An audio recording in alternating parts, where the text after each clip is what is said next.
All right. Thank you so much, everyone, for joining us for our launch and reading for the Sprawl Mag Volume 1.2. We're so excited to hear all of the amazing pieces that you're going to be sharing with us this evening. I want to open off this meeting by acknowledging the traditional territory that I'm located on in Ottawa, Ontario, which is the Algonquin Anishinaabeg unceded and unsurrendered traditional territory. We'll get started with Devon Field. All right, thank you. So I'll read from To Sleep and to Wait, and I'll start from the beginning and I will end somewhere in it. We shall see. We curled up beneath the same blanket, the seed close beside us. You dragged the sofa inside when it was still warm enough to scavenge for such things, in that breathless time of scurrying before winter. Now, we were settled in snugly upon it, our legs finding shelter in one another, foot under thigh, behind knee, or pressed against ribs. We were interpreters of space. There was food still, stacked against one wall in careful little arrangements, but we ate only sparingly. That was enough. We were two houseplants, our roots entangled in the cushions. And if the sun would not feed us, then we would not stir to put out petals or leaves. We would wait. You shifted slowly, not much exertion, only your hand stretching down beside my hip, only your back finding its home where my leg had just been. You closed your eyes again. The seed rested too. It was there on the wooden floor, the narrow boards that spoke of care and attention, unmasked by seasons since. I liked the way they felt against my feet. Even in the cold, their smooth grains punctuated by the pleasant roughness of other lives. You said I spent too much time treading out that route to the wall. Just refill the water and get back under the blanket. You didn't know that I sometimes lingered by the window, plucking at its makeshift insulation to peek out at a world gone to sleep. A brick building, scarred with frost, seen only for a moment, before I padded back to the sofa. Our world for these months was the walls that had once been blue, their cracks into which I had crammed anything I could. Autumn's debris aiding us against what came after. My secret window, to you, just a point of weakness. The seed, there on the floor. As with us, this was its season to sleep, and only in spring would we know what it would become. Your fingers traced a seam toward the floor, their tips working a fluttering pattern before withdrawing into the warm. I retracted my own hand in agreement, gathering a thick blanket beneath my chin. There was no need to speak. Your breathing matched mine, the air of our lungs mingling overhead. A stretching and sliding of limbs, a small meal, a night. Time passed.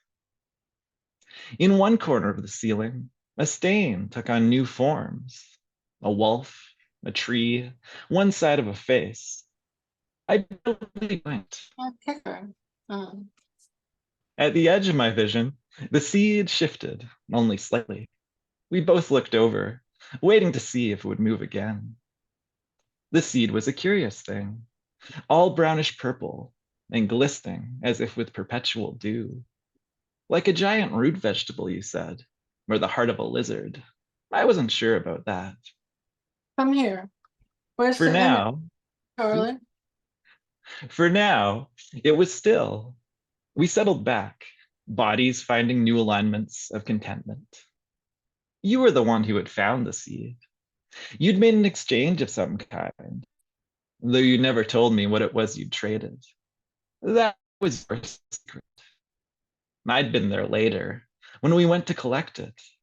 The afternoon had been sunny, with the first bite of cold, and we chattered away as we marched over, our excitement carrying in the air, as if just by being a little louder, we could keep the seasons at bay. We didn't even talk about the seed then, just the day itself, the dog that passed in and out of sight, the things that we still needed to do to be ready. She'd met us at the ruin by the water, just as she'd said she would, the seed propped up beside her. Neither of us had ever seen one before, but we knew it for what it was. We talked with her a little, polite, but eager to leave with our prize. She wished us well, letting us rush off with it wrapped under my arm. That buzz of excitement now turned inward as our minds hummed with the same hope, one which did not need to be voiced or confirmed. And I forgot to set a timer, but I think that's probably about 5 minutes, so I'll stop there. It's all good. Thank you, Devon. We loved how Thank you. hopeful your story is, and thank you for that very vibrant reading. I really enjoyed it. Thank you. We're going to move on next to Lorraine. So Lorraine, thank you. And the floor is yours.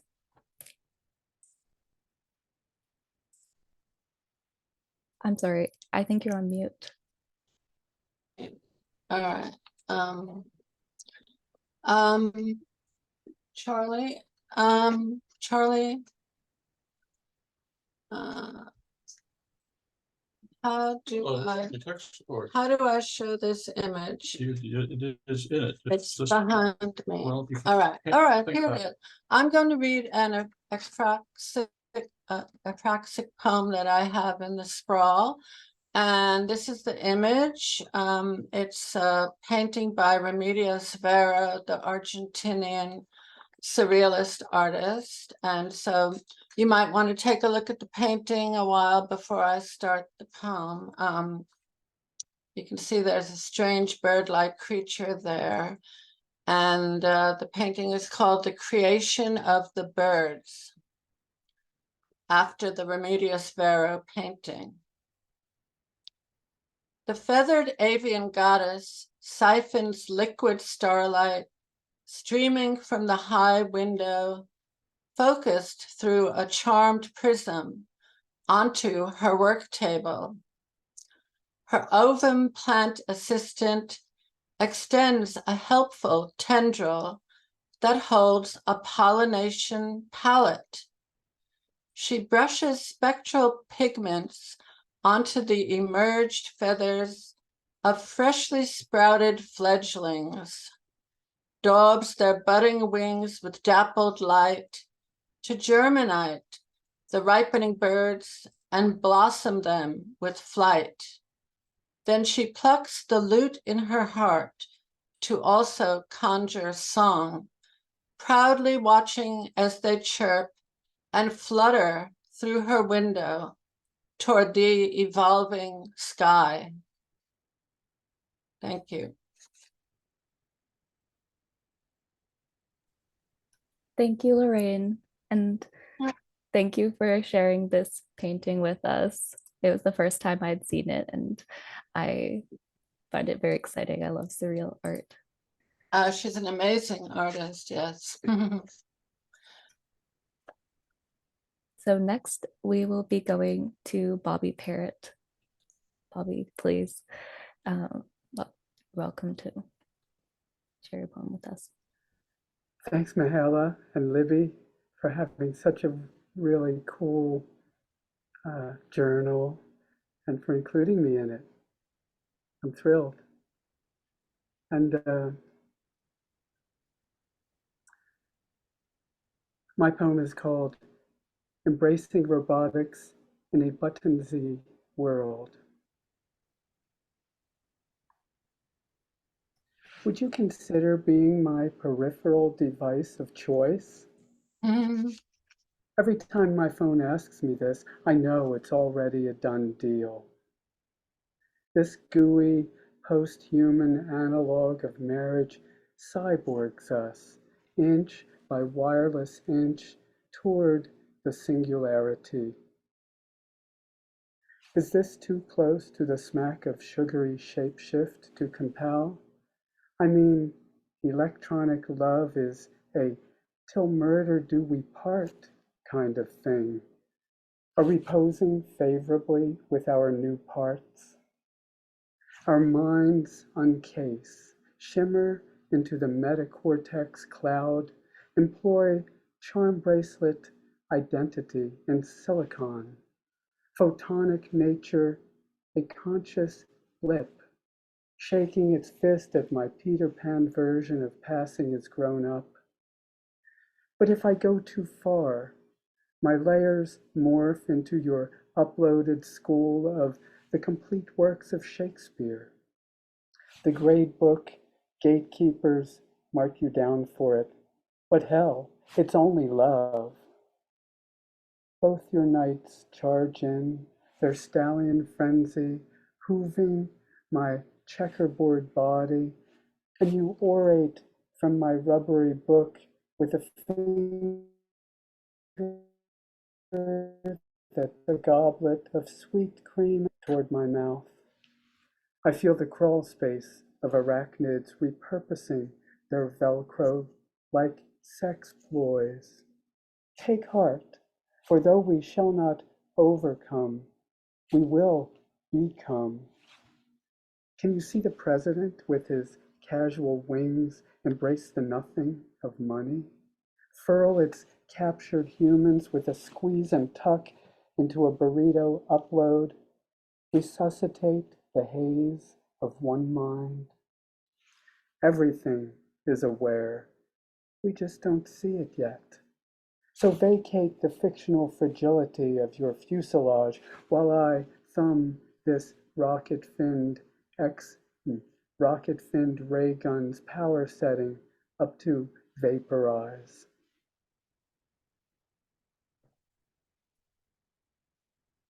Thank you, Bobby. Very nicely read. And that first line really reminds me of William Gibson's The Peripheral every time I read it. So I love it. Thank you. Thanks. Next, we will be having Lilian D reading her story. All right. Thank you for having me. I'll be reading The Best Banana Split in the Galaxy. The Moon and Spoon, Fox folds the map. This is where you wanted to stop? Place looks busted. Axel lands the Mustang Space Explorer before taking in the aluminum exterior, the custom-fit rounded windows, and the big bright neon sign. I cannot believe we found it. It's exactly how flyers, fly-ins, and flies described it. You sure it's still open? Of course, it was once renowned for its banana splits because mostly American tourists frequented this end of the galaxy. He pulls out a camera. It's legendary. Fox scowls. This better be tastier than the McDodo fly-through. Welcome to the Moon and Spoon. An orange egg-shaped bot prattles as it floats by the door. The screen on its shell flashes. Table 6. Follow me, it chirps. A jukebox in the corner powers up and hums an Elvis Presley tune. Axel's eyes grow big before he mouths, "This is amazing." Then to the bot, "Actually, we'd like to sit at the counter." The bot hovers motionless in front of them. "Please follow me to..." It stops, computes. "Table 6, it tries again. Fox taps the screen. "Can we sit at the counter, please?" The screen flickers in response. "Table 6, it warbles. "We'll seat ourselves." Axel pats the bot on the head. "Thank you, though." The egg flings itself around and whizzes back to the door where it bonks against the door frame twice before it docks and powers down. "Could we get some menus?" The egg doesn't respond. "Please?" Fox adds. The screen briefly flashes and beneath it a slot opens. A gush of menus flutters around across the black and white tiles. "Never mind those," Axel chuckles. "Let's get their famous desserts." Behind the counter, a humanoid droid jolts into action. "My name is Julian. I'll be your server. May I take your order?" "Yes, sir. 2 of your renowned banana splits." "An excellent choice." Julian's glossy face and mouth move slightly out of sync with his words. "Suppose it'd be nice to have some real food," Fox sighs. One does tire of algae burgers and synthetic bug shakes, surprisingly. Real food, real service from the moon to your spoon, Julian chimes in. Moments later, 2 boats with a banana each, perfectly cut in half and covered with 3 scoops of ice cream, sit on the counter in front of them. And now for the best part. Julian's face twitches and shows a row of gummy teeth. He goes for a selection of bottles behind the counter, reaches for chocolate sauce, but his arm shudders and his hand closes around the ketchup. He hovers it over the bananas. Wait, that's not, Axel begins. Julian squeezes the bottle with inhuman force. Ketchup splatters everywhere. Fox hands Axel a handful of napkins. Julian, I don't think you're quite. Julian points at both desserts, and after a few tries, with a loud whipped cream spouts out of each index finger. I wonder how long that was in there. Axel lowers his hands he had used to shield his face.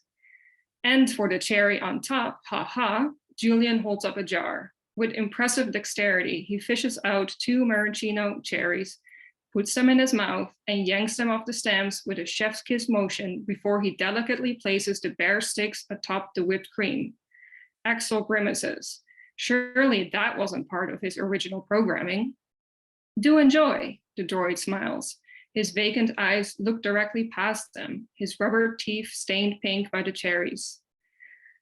Fox picks up the spoon, grins at Axel looking horrified, and pretends to take a bite. How is your meal? Julian inquires promptly. Can I get you anything else? 2 waters, perhaps? Before either can reply, a soft burbling sounds. A small Zamboni-like bot with large wiry bristles and a blinking light on top is booking it down the counter. At the sight of the first ketchup smudge, it beeps, screeches to a halt, lowers its brushes, sprays ample cleaning solution, and does a series of 5-point turns until the counter sparkles. It beeps with satisfaction as it gives the spot a final squeaking rub before it detects the 2 banana boats up ahead. Content bleeps modulate to a high-pitched siren and all sides of its frame open. With more brushes, brooms, nozzles, mops, and wipes, and with wheels on overdrive, the cleaning bot charges at the first boat as if it were an A-level biohazard spill. Fast spinning bristles splash around ice cream, ketchup, and whipped cream, and the cherry stem is now stuck between 2 wheels. Fox and Axel simultaneously push away from the counter that's dripping with pink slush. Meanwhile, Julian appears to be caught in a loop between the ice machine, the straw dispenser, and getting a cup. This is a hot mess, Axel calls out over the clamor of ice cubes rumbling down onto the floor, the siren, and the sanitary endeavors churning banana splits into yogurt. Let's beat it. Julian waves, straws stuck on both his hands. Safe travels and fly in again. The egg is nowhere to be seen, so they leave some currency on the counter, away from the cleanup bot that's tipped over amidst the sticky mayhem and trills frantically, with brushes spinning in the air before a little mop arm pushes it back onto its wheels. Once outside, Fox takes a deep breath. Wow, just your face when he splashed ketchup everywhere was worth it alone. Axel strides towards the car. I can't believe this place used to be famous. That was horrendous.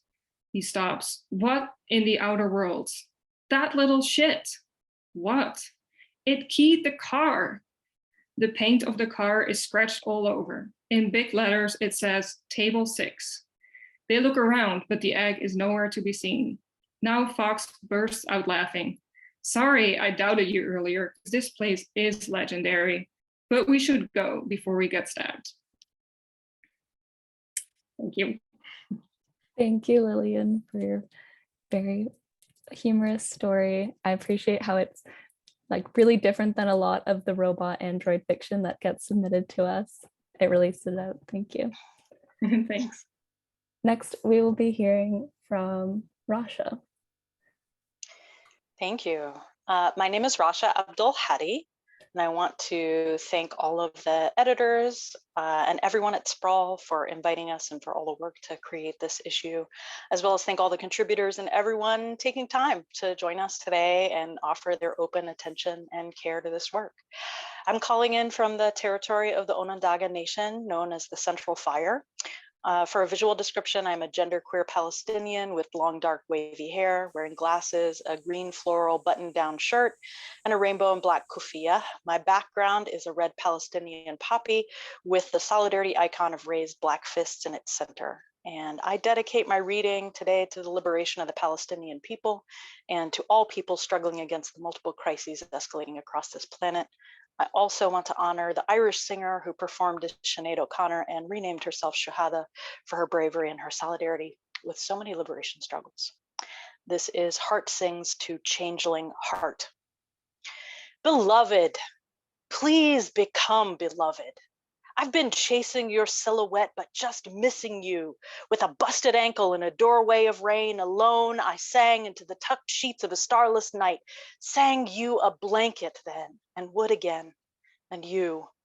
Always moved before I could love you for what you just finished, for what you just are, that slippery fish trying to find itself in a card catalog, between hangers on a rack, trying to plant itself in chapter after chapter of an invented life. Love, how you change form to become yourself, how your costumes hide the molting beneath a covet of jackets and hats. I always suspected you would be exactly who you are, and yet how you get there surprises me. You are so difficult, so stubbornly unsolved and more fascinating for it. For all your genius joy river slipping under sticky fascia tension and sliding out of skin, I don't believe it will get easier, but I believe you will get out of your own way. You survived long enough not to make their mistakes. You will make your own. Thank you. Thank you, Rasha. Beautifully read, and thank you for that powerful dedication at the beginning. Next, we will be hearing from Cheryl, who will be sharing her story.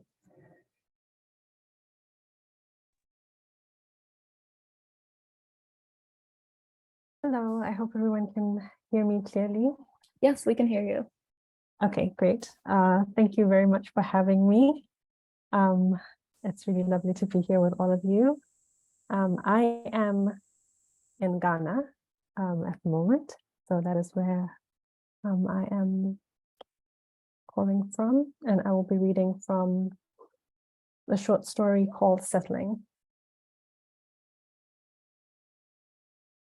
I knew when he'd leave, down to the second, down to the sigh on his lips, the way his fingers would lift off my hip and come to rest on my braids, the familiar pattern of strokes against my scalp.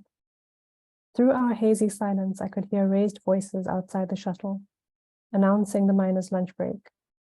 The shuttle rocked on the ragged terrain of the asteroid like a dinghy on a restless lake. His breathing had slid out of post-coital calm and put its boots on, set to go stomping all over my dignity again. I knew the words he'd sing. I hate to do this, but man, I could make a living betting on his script. Anger coiled in my gut, tight and leaden. If he hated to do it, why did he? My anger turned rancid and I fought the urge to spit it up. Yeah, I said, stretching. It's late. You should go. That was me. It's cool. I didn't care that he was always leaving me for her. Why would I? I was an engineer with my own team. There were stories galaxy-wide about how I'd changed the mining game. I had my own Comcast and everything, with 4 billion followers. What did I need him for? I'm sorry. He reached for me as I removed myself from the tangle of our bodies. No problem. Just as long as he didn't cut his feet on the fragments of my respect littering the floor. I'd sweep them up after he left. Not now, not while he could see. I got dressed like I was late for a meeting, shimmying into sexy, lacy things that felt silly now, covering them with denim armor. He took his time. For someone who really had to go, it always struck me how leisurely he put his clothes back on. Maybe he didn't want to leave. Maybe he just felt obligated because she was so goddamn demanding. Don't be angry. I'm not. I kissed him to prove my case. It didn't work. He reached for my hand, pulled me onto his lap. I'm sorry, he whispered in my ear. I let him hold me for a minute, indulging his guilt, then pushed his arms away and got to my feet. I'll see you tomorrow? I'm busy tomorrow. All day? Yes. No, but damn it, I had some pride. I can't do the day after. She has her, I know. How could I forget her weekly checkup? God, she was so high maintenance. He made the usual excuses as he put on his boots. It's just that I can't leave her alone. She's vulnerable right now. If something happened while I was gone, I refrained from rolling my eyes. What about me? I could fall into a hole or something. I could damage my spacesuit and asphyxiate. I had broken my arm once on a mining job. He sighed. This would be so much easier if you just came with me. I'd show you off to each other. He grabbed me from behind and nuzzled my neck. Only a man would say something so stupid and then try to seduce me into accepting it. I pulled away and opened the shuttle door. The corridor yawned before me, stretching out across the asteroid to the main campus.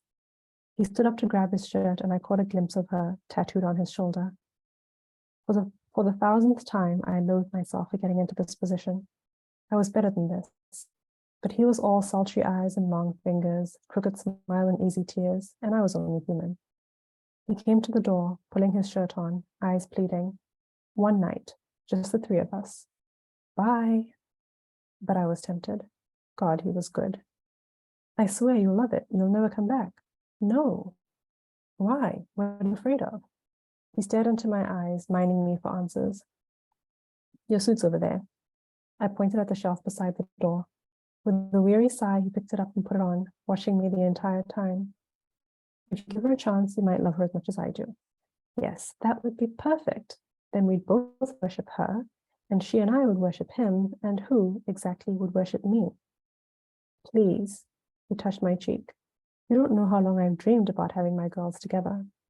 Greedy bastard. I pushed him through the door. You love her more than me. His eye widened. That's not fair. I know I spend more time on her. More time? More money? Yes, but that doesn't mean... Jesus. He turned away, then turned back to me. You're so unreasonable. You're so selfish, I replied, slamming the door in his face. I went to the window. I could see her in the distance, standing outside the campus like a gold goddess, waiting for our man. Beautiful, but gaudy. Her lines swooped and curved in too many places. She was too shiny from all the time he spent polishing her flawless surfaces. And she broke down at the slightest provocation. Diva. I watched him exit the campus and run to her. He never ran to me. Her ramp slid down to welcome him, a chrome tongue licking him off the asteroid. I pictured him stroking her hull, whispering sweet everythings. One of these days she would take him off this asteroid and I'd never see him again. He could leave me any time, but he'd never leave her. She was home. I turned away from the window, looked at the wreckage of me on the floor, took a deep breath, and started to put myself back together.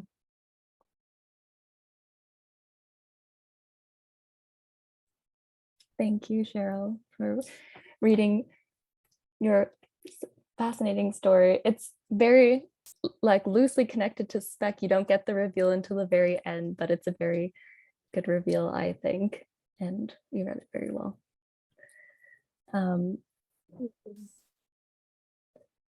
Next up, we will be having Cassondra Windwalker. Hello, I'm Cassondra Windwalker, and I'm calling in today from Anchor Point, Alaska. I'm very grateful to have my work included in this issue and just blown away by the fact that I have to follow all of these truly wonderful creatives. That was spectacular. My poem is called Detente. Selkies and sand fairies have long been at war. I know this, not from storybooks or songs, but from the hollow place in my belly, where babies once slept. It is the same sort of battle that sends starlight surging across galaxies, straining to glimmer on the lost faces of palacites. A blow that aches like a caress. So I play mediator, sifting the black sand for even the tiniest of unshattered spiral shells, leaving them as offerings on stones stained by high tide marks. And when I squint into the light, where the sun wicks fog from the waves, and sends it billowing and tumbling over the shore. I stand, signatory.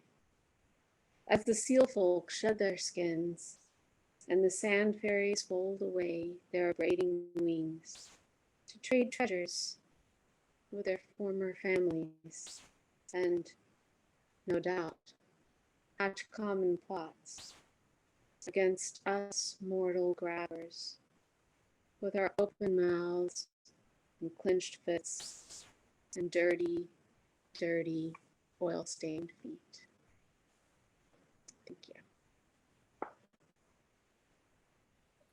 Thank you so much. I found the voice in this poem really interesting, the way that you were acting as a diplomat in such a high stakes relationship. I really enjoyed it. We will next be hearing from Chelsea Fanning. Hi, everyone. I'm very excited to be here with all of you tonight. So thank you again to the Sprawl for making this possible. I'm going to read my poem. It's called Day 2965 on Station Z. I skulk down to the bar and take my place beside Robo Johnny. He's on the fritz again. Seems like every day we replace another robot with a human. So much for the modern age as advertised. I still keep one of the original paper posters pinned to my bedroom wall. A nice touch going print instead of digital, banking on that old hag nostalgia. No pollution, no overpopulation, clean filtered air, and a limited colonial spread, 5 terahuts per 10 acres. I'd envisioned myself a regular Judy Jetson. Instead, I'm another Woody Boyd, slinging cosmic martinis and Martian mules.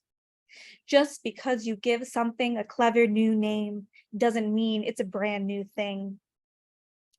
When I walk out the door at 4:30, trudging up the corridor, I feel the heat of artificial gravity and pumped in vitamin D.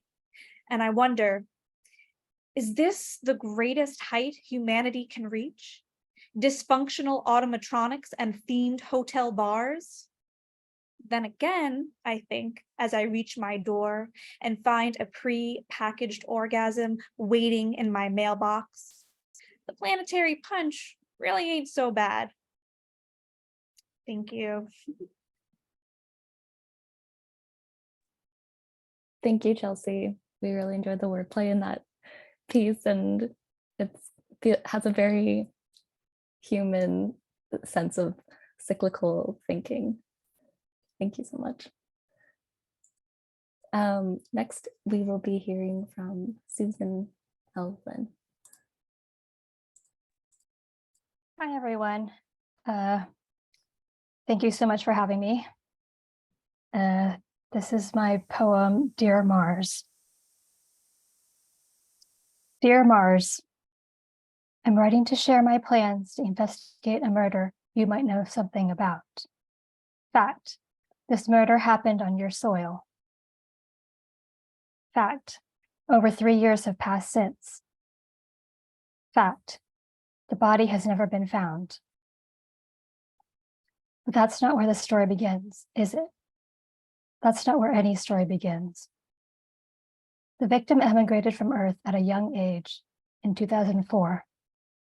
The victim was a proud Mars resident for 15 years. The victim was an explorer. The victim was a geologist. The victim was a talented photographer. The victim was a beloved member of the scientific community. The victim was a robot. The victim had a name. That name was opportunity. The victim deserves justice. Last known location, Perseverance Valley. Time of death, between June 2018 to February 2019. Weapon of choice, a dust storm. The murderer. I hope you will cooperate during my mission to find out what really happened out there. Opportunity, like many of us, depended on the sun for energy. Opportunity, like many of us, dependent on the sun for light. I've been caught in a dust storm before. You don't see one coming until it's too late. And after that, well, you don't see much at all. Thank you. Thank you, Susan. I really liked how you showed the equality between the robots and the more unthinking humans, I suppose, colonial humans. And especially that line about him being a talented photographer, or they, sorry, genderless robot. Thank you very much. Our next reader will be Danny McLaren. Danny. Thank you. Hi. Thank you so much for having me. I just want to say I'm coming to you from Kingston, Ontario today, which is the lands of the Anishinaabe and Haudenosaunee people. And yeah, I'm super excited to share my poem. It is a cento, which means it is made up of lines from other usually poems. But I wrote this sort of like at the end of my gender studies master degree. So it's a lot of like, I'm pulling from video games. I'm pulling from an interview with David Cronenberg. I'm pulling from an article on cybersecurity. I'm pulling from a meme from Twitter and an essay by Susan Stryker, a transgender historian. So just like lots of different things. But I will give it a read for you now. It's actually really easy to hack your Nintendo DS. I want to change my reality, to install software other than what the manufacturer has made available. When I say I don't want to be human, what I really mean is the transsexual body is an unnatural body. Jailbreaking allows the device owner to gain full access to the root of the operating system. It is the product of medical science. It is a technological construction, the process of exploiting the flaws of a locked-down electronic device. What I really mean is I can't stand being human like this, saying body is reality. I want to change my reality, freeing users from the jail of limitations that are perceived to exist, flesh torn apart and sewn together again in a shape other than that in which it was born. That means I have to change my body. It's actually really easy to hack your Nintendo DS. Thank you. Thank you so much, Danny. And thank you for introducing us to that wide variety of sources as well. And I love thinking about the fleshy parts of the Nintendo DS. That image has really stayed with me. Next, we're going to be sharing a video recording that Katherine Quevedo has shared with us of a recording of her reading her poem, The Llama Corn Herd.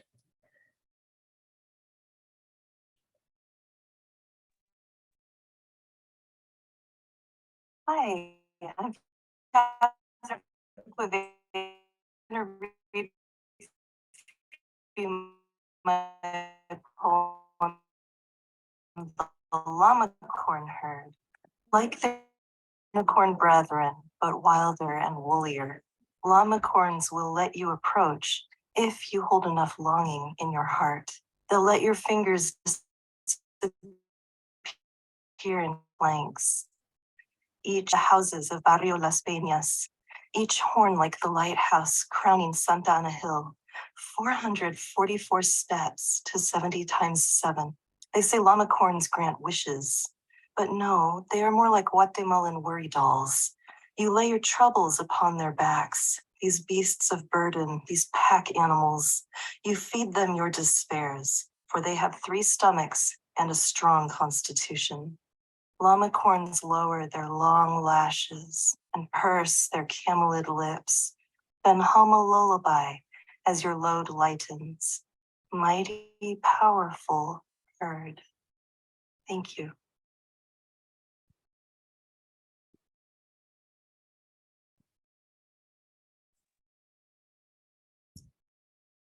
And our final piece that we will be showcasing tonight will be Dave Hangman's story, which Libby Graham has been asked to read by the author. The Inverted Room by Dave Hangman. The first time I entered the gown's greenhouse, I found it completely snowed in. What disturbed me most was that outside, in the garden, it was a splendid summer day.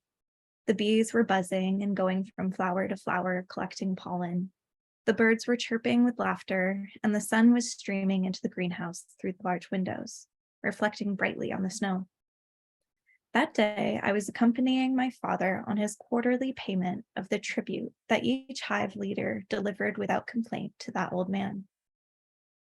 The elder was sitting in a corner in a wicker chair with a blanket over his legs next to an antediluvian ceramic stove. There was another empty chair next to him where his guests sat to shake his hand and give him their gift. That was the only place in the room where the snow had not set. The rest of the room, the floor, the plants, and even a small cactus terrarium were almost buried under a layer of unpolluted snow. Only my father's footprints were imprinted in the white blanket. I wondered in bewilderment how the old man had gotten to his chair, or how long he had been sitting there.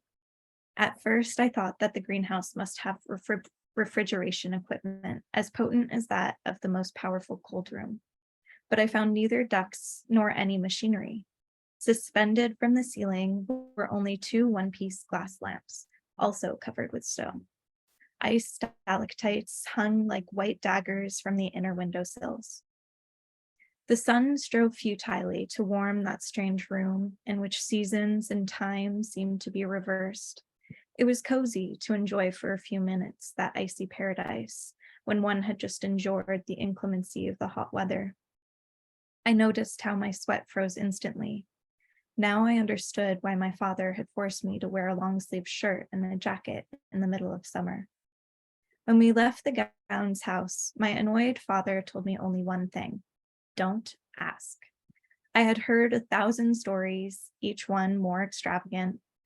They said that the gown had mastered the elements. He had made people burn from the inside and had dried the bodies of those who had dared to defy him until they were mummified.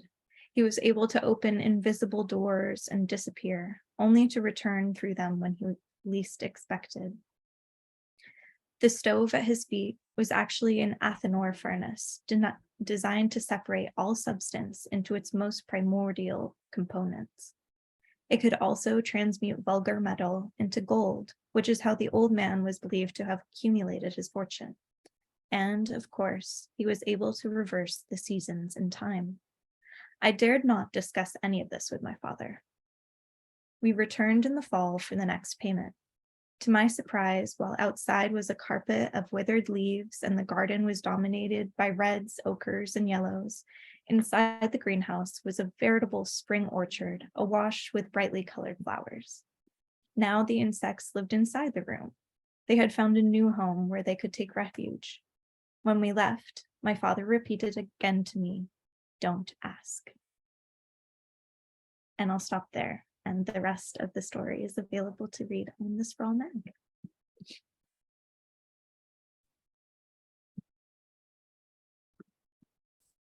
Thank you, Libby. We have a little bit of time left. I'm going to switch us into a gallery view so we can better see everyone who shared their work, but I will open it up in case anyone has any comments or questions to any of the writers that you heard read, or to me and Libby as the editors. And if not, we have a few Q&A questions that people have sent in ahead of time. I just want to say thank you so much to everyone for your amazing readings. They were all so interesting and so unique, and I'm really happy about this collection that we put together. Yeah, one thing I really love about this volume is how many different tones we have, from humorous to everything in between. So it's been very fun to listen to it all come to life with your voices. And to see everyone too. It's been really, really lovely, a gift. Thank you.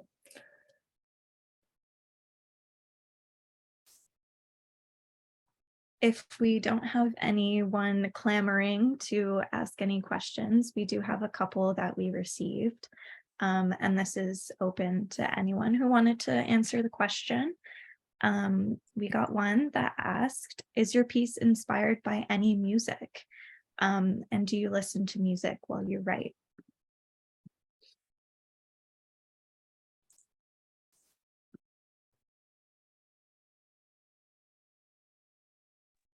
Well, I can jump in and answer the second half of the question.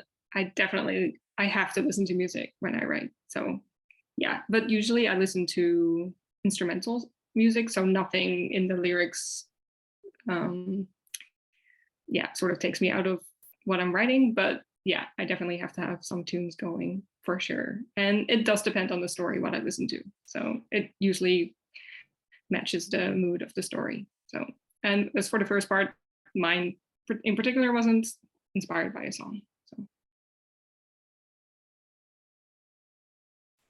I'll chime in as well. I would say that with my poetry, I never listen to music when I'm writing poetry. It's really important to me to stay in the space that initially inspired the poem.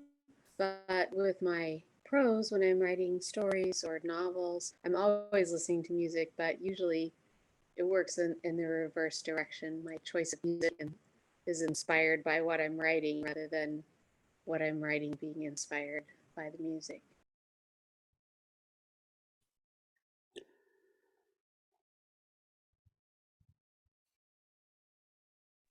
This is Rasha. I can answer briefly because my piece talks about singing. I'll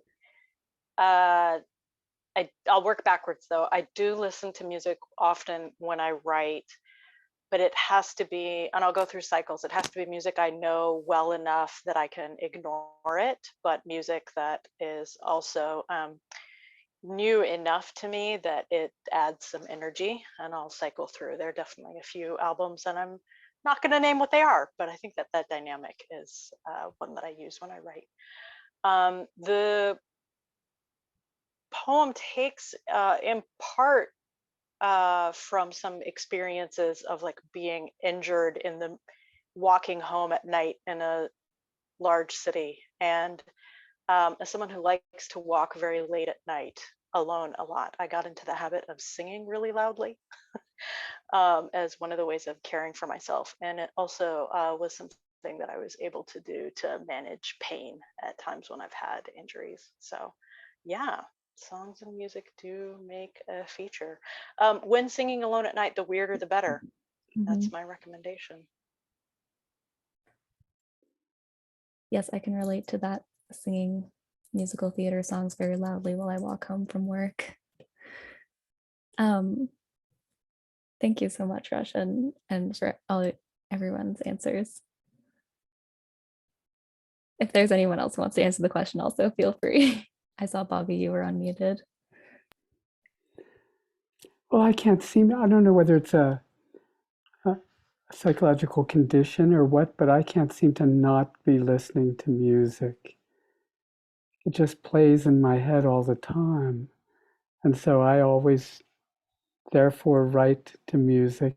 And sometimes I write about music, but it's difficult. I'm so into music to write about something that's that much part of you. But I love good writing about music.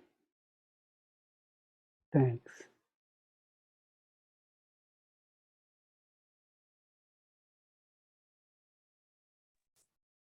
All right, another question we have is, what does the future look like to you? Do you have a hopeful outlook, or are you kind of thinking that everything is going to dissolve into even more dystopianness than it already is? And how does this take shape or affect your writing?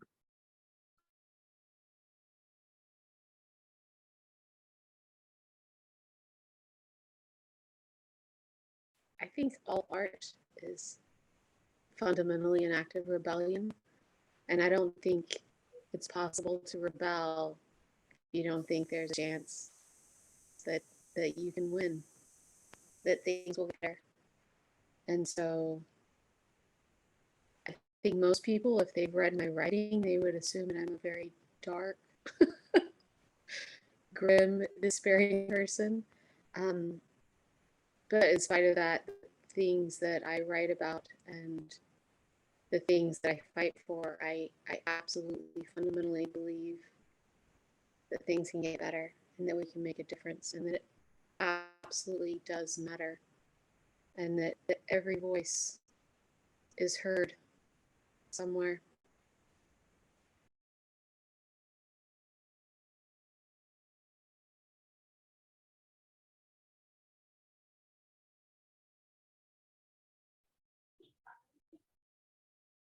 Thank you, Cassandra. It's nice to have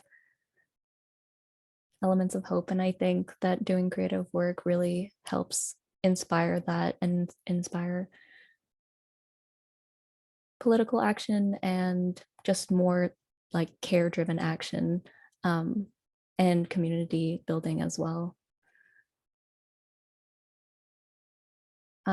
If there are any other answers to this question, feel free, but yeah, well said.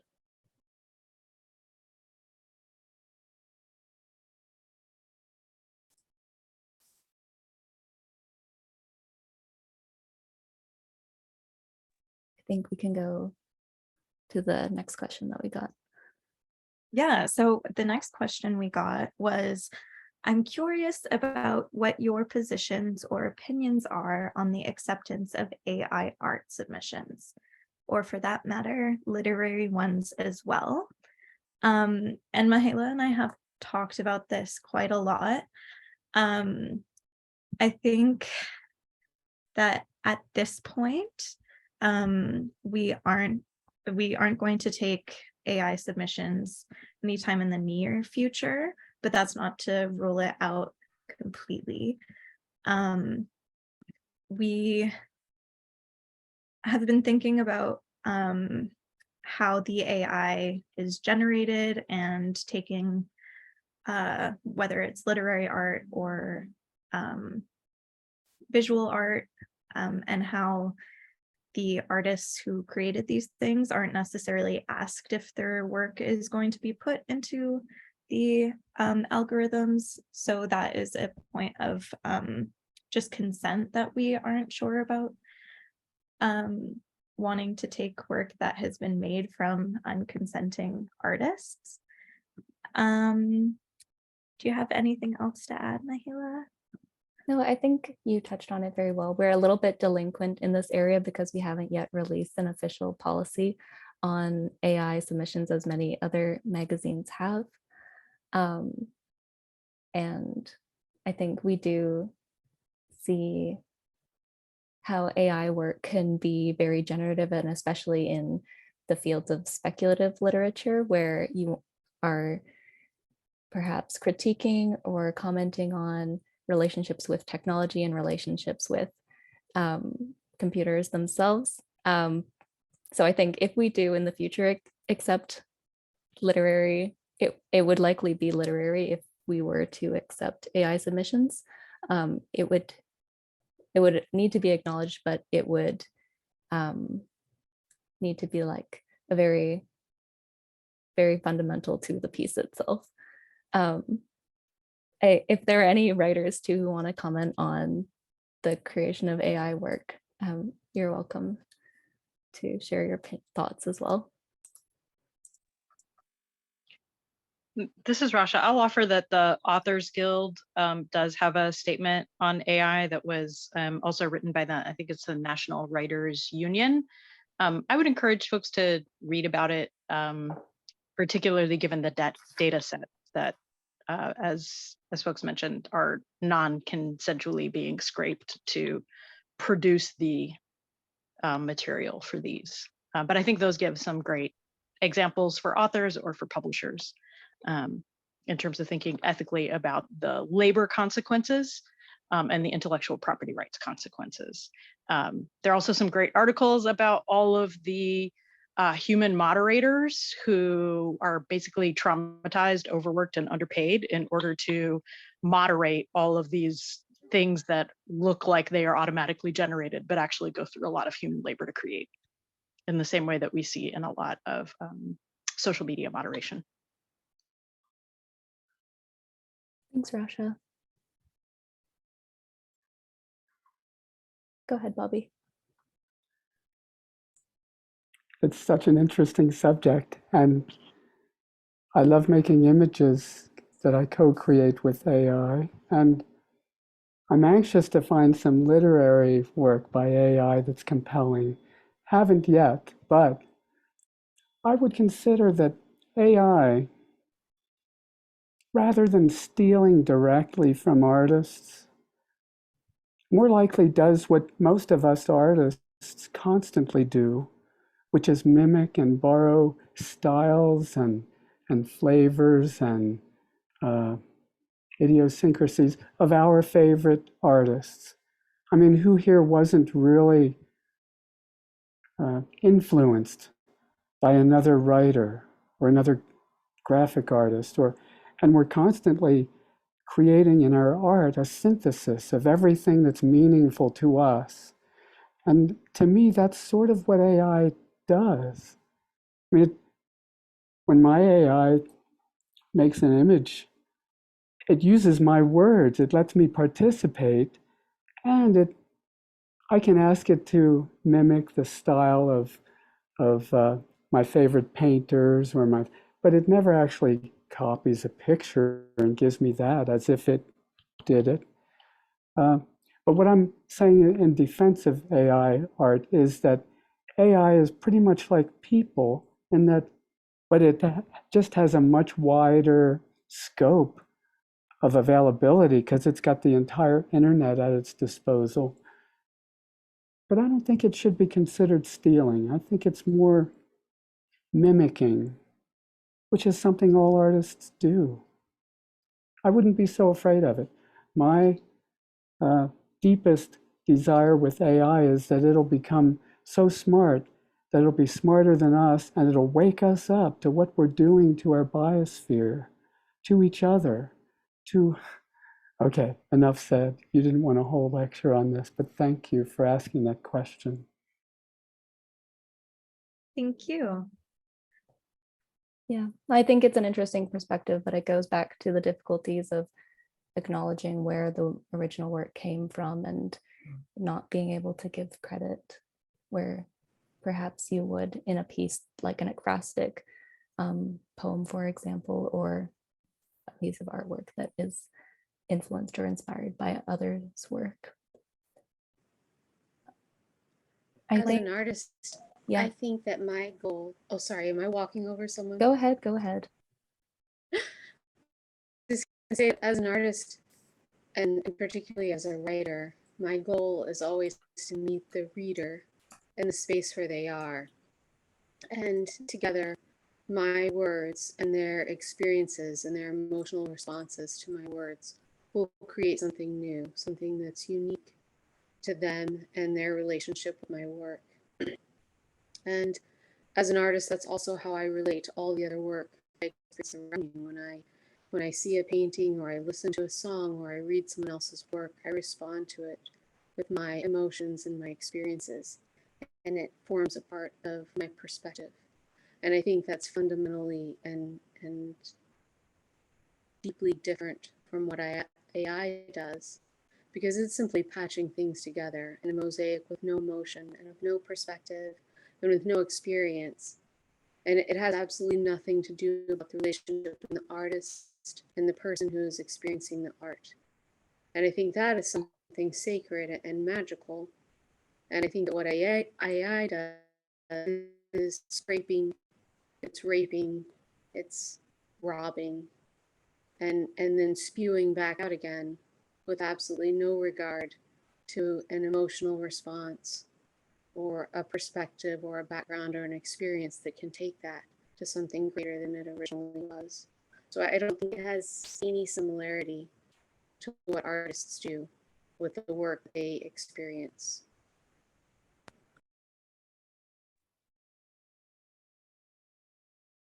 Thanks, Cassondra. I think we're a few minutes over, so I think we will have to end our discussion there, unfortunately. Thank you so much to everyone for joining. I think we wanted to note that we're hoping to open our submissions again in September. So we hope to see your names in our inbox again in the future. Thank you, everyone, and thank you for that interesting conversation at the end there.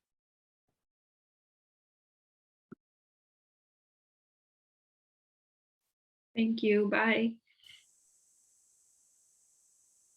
Thank you.